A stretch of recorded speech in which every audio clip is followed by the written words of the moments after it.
नमस्कार दोस्तों, स्वागत है आपका नो अबाउट फार्मेसी में। अगर आप बी.फार्म कर रहे हैं या कंप्लीट कर चुके हैं, तो आपके मन में एक सवाल ज़रूर आता होगा कि बी.फार्म के बाद सबसे अच्छा करियर ऑप्शन कौन-सा है? और बहुत सारे स्टूडेंट सोचते हैं कि फार्मेसी का मतलब सिर्फ मेडिकल स्टोर है, लेकिन रियलिटी इससे काफ़ी बड़ी है दोस्तों।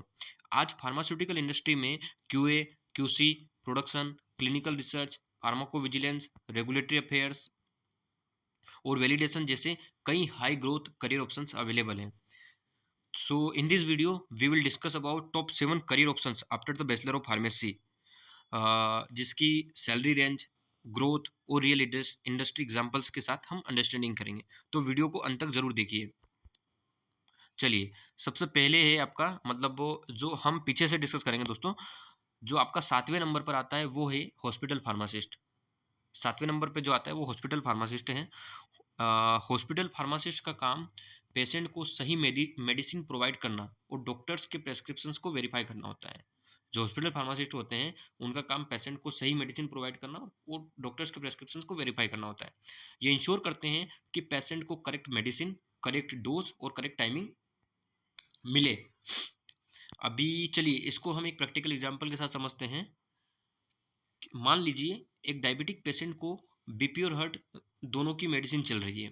अभी हॉस्पिटल फार्मासिस्ट चेक करता है कि कोई ड्रग इंटरेक्शन तो नहीं हो रहा है। अगर किसी पर्सन को, कोई पेशेंट को बीपी और हार्ट दोनों की मेडिसिन चल रही है, तो हॉस्पिटल फार्मासिस्ट इंश्योर करेगा कि इसको ड्रग इंटरेक्शन तो नहीं हो रहा है। अगर ड्रग इंटरेक्शन का रिस्क है तो वो डॉक्टर को सजेस्ट करता है कि डॉक्टर ऐसा ऐसा है, तो डॉक्टर बेस्ड ऑन दैट आगे वर्क करता है। अभी इसके सैलरी रेंज की बात करते हैं, तो इसका सैलरी रेंज जो है हॉस्पिटल फार्मासिस्ट का 2.5 लाख से 5 लाख पर ईयर तक हो सकता है। और ये करियर उन स्टूडेंट्स के लिए बेस्ट है जो पेशेंट इंटरेक्शन और पेशेंट काउंसलिंग पसंद करते हैं। चलिए इसी के साथ हम अब आगे नंबर 6 पर आने वाला जो है क्यू और क्यूसी डिपार्टमेंट के बारे में डिस्कस करते हैं। देखिए दोस्तों, फार्मास्यूटिकल इंडस्ट्री में क्वालिटी सबसे इंपॉर्टेंट होती है।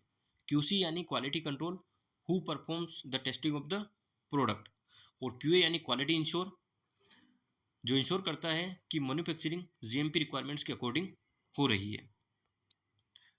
अभी जो चलिए इसको भी हम एक एग्जांपल के साथ अंडरस्टैंडिंग करते हैं। मार्केट में जाने से पहले टेबलेट सैंपल को एचपीएलसी और डिजोल्यूशन टेस्ट से चेक किया जाता है। क्यूसी टेस्ट परफॉर्म करता है और क्यूए बेस्ड डॉक्यूमेंट्स रिव्यू करता है। रिव्यू करके उस बैच को रिलीज का अप्रूवल देता है। अभी इनका जो सैलरी का रेंज है वो 3 lakh to 5 lakh per year हो सकता है। अगर आपका दोस्तों, अगर आपको लेबोरेटरी और डॉक्यूमेंटेशन पसंद है तो QA and QC is the excellent option for you. ठीक है, अभी चलिए आगे चलते हैं हम नेक्स्ट डिपार्टमेंट में, प्रोडक्शन डिपार्टमेंट। प्रोडक्शन डिपार्टमेंट जो है वो नंबर 5 पर आता है दोस्तों। प्रोडक्शन टीम जो है वो मेडिसिन को मैन्युफैक्चरिंग करती है। जैसे कि आपका जो ओएसडी की स्टेजेस रहती है, ग्रेन्युलेशन, कंप्रेशन, कोटिंग और पैकेजिंग जैसी एक्टिविटीज प्रोडक्शन डिपार्टमेंट हैंडल करता है। मान लीजिए कि एक टेबलेट मैन्युफैक्चरिंग प्लांट में एक दिन में 10 लाख से ज़्यादा टेबलेट प्रोड्यूस हो सकती है। तो प्रोडक्शन इंजीनियर इंश्योर करता है कि मशीन कंटिन्यूअसली रन करे और प्रोडक्ट क्वालिटी मेंटेन रहे। अभी जो प्रोडक्शन की सैलरी रेंज है वो 3 lakh to 6 lakh per year हो सकती है।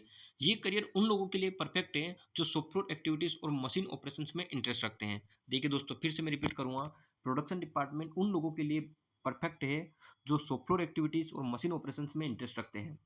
हमने 7वें नंबर पर डिस्कस किया था हॉस्पिटल फार्मासिस्ट, 6ठे नंबर पर डिस्कस किया क्यू एन क्यूसी, 5वें नंबर पर डिस्कस किया प्रोडक्शन, और अभी अ, हम चौथे नंबर पर डिस्कस करते हैं क्लिनिकल रिसर्च एसोसिएट। जो सीआरए होते हैं, क्लिनिकल रिसर्च एसोसिएट, ये नंबर 4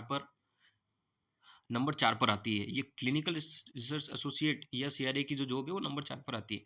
जब कोई नई मेडिसिन डेवलप होती है तो उसका क्लिनिकल ट्रायल कंडक्ट किया जाता है।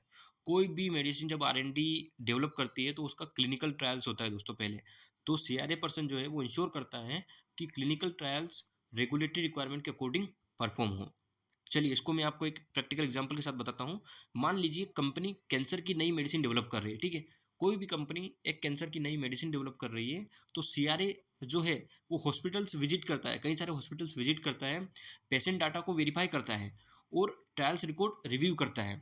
जब कोई भी कंपनी कैंसर की नई मेडिसिन डेवलप कर रही है तो सीआरए पर्सन क्या करेगा, हॉस्पिटल बहुत सारे हॉस्पिटल्स विजिट करेगा, पेशेंट डाटा को वेरीफाई करेगा और ट्रायल्स रिकॉर्ड रिव्यू करेगा, ताकि जो क्लिनिकल जो मेडिसिन है वो इफेक्टिवली मार्केट में सेफ्टी और एफिकेसी के साथ चल सके। अभी इनकी सैलरी रेंज की बात करें तो इनके सैलरी रेंज जो है 3.5 lakh to 6 lakh per year हो सकता है। क्लिनिकल रिसर्च जो है ग्लोबल लेवल पर रैपिडली ग्रोइंग फील्ड है दोस्तों। क्लिनिकल रिसर्च में आप इसको एक अपना करियर ऑप्शन बना सकते हैं। अगर आप सीआरए में इंटरेस्टेड रखते हैं तो क्लिनिकल रिसर्च जो है ग्लोबल लेवल पर एक बहुत ही रैपिडली ग्रोइंग फील्ड जॉब है। चलिए इसके बाद हम डिस्कस करते हैं रेगुलेटरी अफेयर्स। सो रेगुलेटरी अफेयर्स जो है, रेगुलेटरी अफेयर्स दोस्तों नंबर 2 पर है। रेगुलेटरी अफेयर्स जो आर के जो जॉब है वो नंबर 2 पर है। कोई भी मेडिसिन मार्केट में लॉन्च करने से पहले रेगुलेटरी अप्रूवल लेना जरूरी होता है। कोई भी मेडिसिन कोई भी कंपनी मार्केट में लॉन्च करने से पहले उसको रेगुलेटरी अप्रूवल लेना बहुत जरूरी होता है। तो आर ए प्रोफेशनल जो है वो एफडीए, यूजीएमपी और सीडेस को सबमिशंस प्रिपेयर करते हैं, डोजियर बनाते हैं और एनडीए फाइल्स वगैरह उनको सबमिट करते हैं अप्रूवल के लिए। मान लीजिए कि अगर एक इंडियन फार्मास्यूटिकल कंपनी यूएसए में मेडिसिन एक्सपोर्ट करना चाहती है, कोई भी एक इंडियन फार्मास्यूटिकल कंपनी है जो नई स्टेबलाइज होती है और वो यूएस फार्मास्यूटिकल में अगर कोई दवा मेडिसिन एक्सपोर्ट करना चाहती है तो रेगुलेटरी अफेयर्स टीम जो है वो एनडीए सबमिशन प्रिपेयर करती है। एनडीए सबमिशन जो होता है वो प्रिपेयर करती है और एनडीए सबमिट करती है उसको। तो अप्रूवल के बिना प्रोडक्ट मार्केट में नहीं जा सकता दोस्तों। उसके लिए आरए की टीम डेफिनेटली लगती ही लगती है। अभी इनकी सैलरी रेंज की बात करें तो 4 लाख से लेकर 8 लाख पर ईयर तक उनकी सैलरी रेंज होती है। दोस्तों रेगुलेटरी अफेयर्स एक अच्छा करियर ऑप्शन है। रेगुलेटरी अफेयर्स में जो है वो ग्लोबल एक्सपोजर और एक्सीलेंट करियर ग्रोथ मिलती है। ग्लोबल एक्सपोजर तो मिलता ही है और एक्सीलेंट करियर ग्रोथ भी मिलती है साथ ही साथ, तो वो दूसरे नंबर पर कंसिडर होता है। अभी हम बात करते हैं आपका